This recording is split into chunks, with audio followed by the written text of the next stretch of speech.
So here's my portfolio. I went with just something a little bit more plain. Given the circumstances, I didn't really have a lot of options, so I went with what I could get.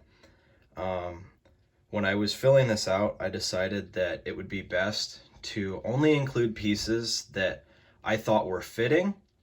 So rather than having 20 pieces, I have a few less.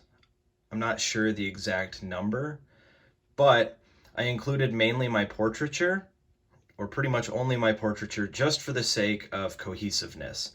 So I did have other pieces that I could have included, but I felt as a whole it would make the most sense for me as an artist to include just the pieces that are in here.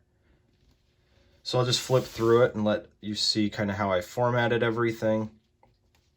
So just start, with an image. Everything's on a black piece of cardstock, so that it kind of keeps a little bit more of its like rigid shape. That way it's not folding over itself as you flip through it. So I started off with my show pieces.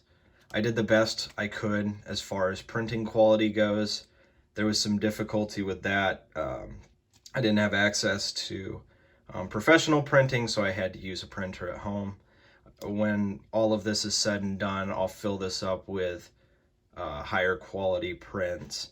But for now, this was the best that I could get. So continuing through my show. And then I get into work that I did for advanced portrait techniques. And then these are kind of just done, not really in any particular order per se, but I tried to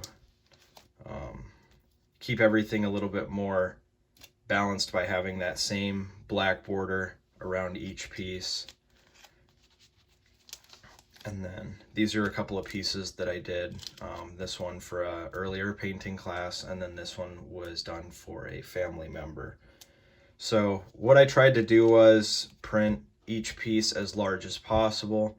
So when it came to the advanced portrait techniques pieces, they were 16 by 22, which is a little bit easier to transfer into the size of a piece of printer paper. I really only lost like maybe a quarter of an inch off of each piece.